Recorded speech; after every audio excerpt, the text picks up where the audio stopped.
تاریخ کے بعض واقعات ایسے ہوتے ہیں جو صرف ایک لمحے کی خبر بن کر ختم نہیں ہوتے، بلکہ برسوں تک سوالات، شکوک اور خوف کی صورت میں زندہ رہتے ہیں۔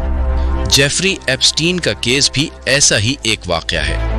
یہ کہانی طاقت، دولت، خاموشی اور استحصال کے ایک ایسے جال کی ہے جو دنیا کی نظروں کے سامنے ہونے کے باوجود برسوں تک چھپا رہا۔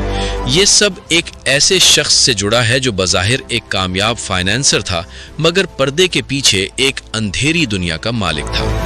جیفری ایپسٹین 1953 میں امریکہ میں پیدا ہوا۔ ابتدا میں وہ ایک استاد کے طور پر کام کرتا رہا، پھر اچانک مالیاتی دنیا میں داخل ہوا اور دیکھتے ہی دیکھتے ارب پتی حلقوں تک رسائی حاصل کر لی۔ کسی کو اندازہ نہیں تھا کہ اس تیزی سے ابھرتے شخص کی کامیابی کے پیچھے کیا راز چھپے ہیں۔ وقت کے ساتھ ایپسٹین نے شاندار جائیدادیں، نجی جزیرے اور پرتعیش مکانات حاصل کر لیے۔ اس کے گھروں میں اکثر بااثر لوگ آتے جاتے تھے۔ سیاستدان، کاروباری رہنما، شہزادے اور مشہور شخصیات اس کے حلقہ احباب میں شامل تھیں۔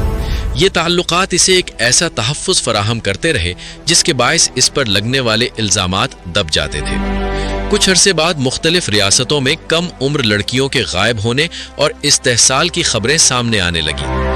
تحقیقات سے معلوم ہوا کہ ایپسٹین کا نام ان معاملات سے جڑا ہوا ہے۔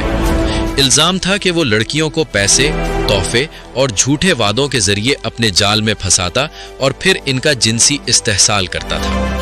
کئی لڑکیوں نے بتایا کہ انہیں خاموش رہنے پر مجبور کیا جاتا اور ڈرایا دھمکایا جاتا تھا۔ 2000 کی دہائی میں ایپسٹین پہلی بار قانون کی نظر میں آیا، مگر ایک متنازع معاہدے کے ذریعے وہ سخت سزا سے بچ نکلا۔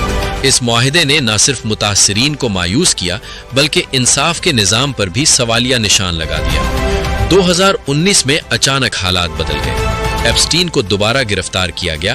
اس بار الزامات کہیں زیادہ سنگین تھے۔ جنسی اسمگلنگ، نابالغوں کے استحصال اور منظم جرم جیسے الزامات نے دنیا بھر میں تہلکہ مچا دیا۔ میڈیا نے اس کیس کو مسلسل کوریج دی اور روز نئی تفصیلات سامنے آئیں۔ اسی دوران ایپسٹین فائلز کے نام سے مشہور عدالتی دستاویزات منظر عام پر آئیں۔ ان فائلوں میں ایپسٹین کے نیٹ ورک، اس کے ساتھیوں اور ان افراد کے بارے میں معلومات تھیں جو کسی نہ کسی طرح اس سے جڑے ہوئے تھے۔ یہ فائلیں اس بات کی طرف اشارہ کرتی تھیں کہ یہ معاملہ ایک شخص تک محدود نہیں بلکہ ایک وسیع نیٹ ورک کا حصہ تھا۔